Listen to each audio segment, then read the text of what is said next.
नमो नमः।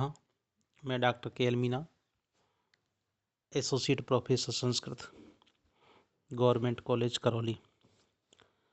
Sanskrit online class में आज हम 14 माहेश्वर सूत्रों के विषय में चर्चा करेंगे। 14 माहेश्वर सूत्रों का अध्ययन करेंगे। 14 माहेश्वर सूत्र इस प्रकार हैं। प्रथम सूत्र है अ ई ऊण री ऋक ए ओंग ऐ औच ह य व र ट लण य म ङ ण न म झ भ ञ घ ढ ध श ज ब ग ड़ द श ख फ छ ठ थ च ट त व क प य श श स र और हल। इस प्रकार से 14 माहेश्वर सूत्रों की गणना की गई है। इन्हें माहेश्वर सूत्र क्यों कहा जाता है और 14 ही क्यों हैं? इसका कारण ये है कि तांडव नृत्य के समय भगवान शंकर ने अपना डमरू 14 बार बजाया और इस डमरू के बजाने से 14 माहेश्वर सूत्रों की उत्पत्ति हुई, जिन्हें माहेश्वर सूत्र कहा जाता है। डमरू शंकर भगवान ने जब बजाया वह 14 बार बजाया, इसलिए 14 संख्या है और इन्हें माहेश्वर सूत्र कहा जाता है। इन्हें शिव सूत्र भी कहा जाता है तथा इन्हें प्रत्याहार सूत्र भी कहते हैं। ये 14 माहेश्वर सूत्र में संपूर्ण संस्कृत की वर्णमाला है। ये व्याकरण शास्त्र के आधार हैं, व्याकरण शास्त्र के नींव के पत्थर हैं। 14 माहेश्वर सूत्रों में जितने भी वर्ण आए हैं वह व्याकरण शास्त्र के नींव के पत्थर हैं। इन्हीं पर संस्कृत व्याकरण शास्त्र टिकी हुई है। इनसे मिलकर ही पूरी संस्कृत व्याकरण का निर्माण हुआ है। पाणिनि की तपस्या से प्रसन्न होकर के भगवान शंकर ने अपने तांडव नृत्य के समय अपना डमरू 14 बार बजाया और इस डमरू के बजाने से इन सूत्रों का निर्माण हुआ। इसीलिए इन्हें हम माहेश्वर सूत्र कहते हैं। माहेश्वर सूत्रों में सर्वप्रथम जो 4 सूत्र हैं उनमें स्वर हैं, अच हैं।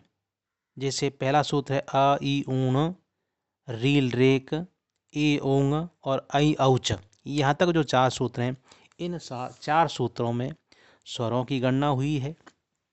अ ई ऊण, इसमें ण है वो इत है, इत संज्ञक है, तो इसकी गणना हम यहाँ पर जो इत संज्ञक होता है उसका लोप हो जाता है। इसकी गणना हम इसमें नहीं करेंगे। और स्वर है अ ई उ, रील रिक में री और री, और ए ओंग में है ए और ओ, ऐ औच में है ऐ और ओ। इस प्रकार से यहाँ पर स्वरों की संख्या 9 है। तो 14 माहेश्वर सूत्र जो हैं इसमें सर्वप्रथम 4 सूत्रों में स्वरों की गणना हुई है, स्वरों का उल्लेख किया गया है।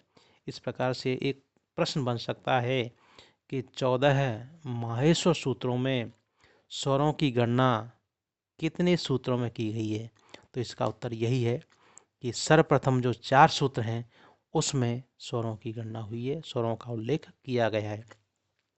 लास्ट के जो 10 सूत्र हैं उसमें व्यंजन है। इन्हें हम हल कहते हैं, हल वर्ण कहते हैं। और हल वर्णों की गणना उल्लेख लास्ट के 10 सूत्रों में किया गया है। पंचम जो सूत्र है ह य व र ट, इसमें और इसके बाद है सिक्स्थ जो सूत्र है वो है लण। तो पंचम और षष्ठ जो सूत्र हैं उसमें य व र ल, ये जो चार वर्ण हैं ये चार वर्ण अंतस्थ कहलाते हैं। और अंतस्थ वर्ण की रचना स्वरों के बाद ही क्यों की गई, इसका कारण है कि य व र ल अर्ध स्वर कहलाते हैं। इन्हें अर्ध स्वर कहा जाता है या अर्थात स्वर ही कहे जाते हैं एक तरह से। तो स्वरों के जस्ट बाद य व र ल को बनाया, य व र ल को की गणना की गई है और सूत्र स्वरों के बाद ही हया व र ट और लण सूत्रों को लिखा गया है। यानी कि सर्वप्रथम चार सूत्रों में स्वरों की गणना हुई है। उसके बाद दो सूत्र हैं उसमें अर्धस्वर हैं। इसके बाद सप्तम जो सूत्र है उसमें वर्णों के पंचम अक्षर हैं उनकी गणना की गई है। अर्थात हम कह सकते हैं कि 14 जो माहेश्वर सूत्र हैं उनको हम कैसे याद रखें। याद रखने की ट्रिक है कि सर्वप्रथम चार सूत्रों में स्वर हैं, उसके बाद दो सूत्र हैं उसमें अंतस्थ वर्ण हैं य व र ल, उसके बाद सप्तम जो सूत्र है उसमें पंचम अक्षर हैं, अष्टम जो सूत्र है उसमें पंचम वर्ण के बाद जो आता है चतुर्थ वर्ण तो झ भ य और घ ढ ध श। अष्टम और नवम इन दो सूत्रों में चतुर्थ वर्ण की गणना की गई है। इसके बाद चतुर्थ वर्ण के बाद आता है तृतीय वर्ण, तो इसमें तृतीय वर्ण की गणना की गई है जब दश। इसमें तीसरा वर्ण संस्कृत वर्णमाला का जो तीसरा वर्ण है वो इसमें आया हुआ है। इसके बाद तीसरे वर्ण के बाद द्वितीय वर्ण का नंबर आता है तो ख फ छ ठ और थ। इसमें द्वितीय वर्ण लिखा गया है, द्वितीय वर्ण की गणना की गई है। इसके बाद आता है प्रथम वर्ण च ट त व और क प य। इन दो वर्णों में प्रथम वर्ण को लिया गया है। 13वां जो सूत्र है उसमें श श श र, इसमें जो चार और हल लास्ट में 13 और 14वां जो सूत्र है इसमें जो वर्ण है वो ऊष्म वर्ण कहलाते हैं। तो लास्ट में श श श र और हल, तो इसमें श श श और ह ये ऊष्म वर्ण कहलाते हैं। जो तो लास्ट के जो दो सूत्र हैं उसमें ऊष्म वर्ण है। तो इस प्रकार हम कह सकते हैं कि 14 जो माहेश्वर सूत्र हैं उनको याद करने का तरीका यही है कि सर्वप्रथम चार सूत्रों में स्वरों की गणना स्वरों को लिया गया है। उसके बाद हया व र ट और लण इसमें अर्ध स्वरों को लिया गया है। उसके बाद सप्तम जो सूत्र है उसमें पंचमाक्षर लिए गए हैं। 8वां और 9वां सूत्र है उसमें चतुर्थ वर्ण लिए गए हैं। 10वां जो सूत्र है उसमें तृतीय वर्ण लिए गए हैं। 11वें सूत्र में द्वितीय वर्ण लिए गए हैं और 11वें सूत्र का आधा भाग उसमें और 12वें सूत्र में प्रथम वर्ण को लिया गया है। और 13वां और 14वां जो सूत्र है उसमें ऊष्म वर्ण लिए गए हैं। तो इस प्रकार से हम कह सकते हैं प्रथम चार सूत्र स्वरों के हैं और उसके बाद 10 जो सूत्र हैं वो क से लेकर के और म तक व्यंजन वर्ण इसमें लिए गए हैं।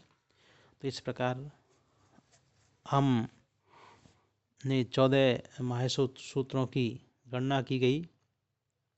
14 माहेश्वर सूत्रों का अध्ययन किया गया है और 14 माहेश्वर सूत्रों को याद करने का ट्रिक भी बताया है। 14 माहेश्वर सूत्र हैं, इनसे मिलकर ही हम प्रत्याहार बनाते हैं। जैसे अ, ई, ऊण, इसमें 4 वर्ण हैं। लास्ट का जो वर्ण है ण, वो इत्संज्ञक है। तो जैसे हम कहें कि अण प्रत्याहार में कौन कौन से वर्ण आएंगे, तो अ से लेकर के ण तक के जो वर्ण हैं वो अण प्रत्याहार के अंतर्गत आते हैं और इन्हें संक्षिप्त रूप में हम अण कहेंगे और इसके अंदर अ से लेकर के ण तक सारे वर्ण आते हैं। इसका अध्ययन हम अगली क्लास में करेंगे। तो इस प्रकार 14 माहेश्वर सूत्रों की चर्चा हुई, 14 शिव सूत्रों की चर्चा हुई, 14 प्रत्याहार सूत्रों की यहाँ पर चर्चा हमने की गई। धन्यवाद।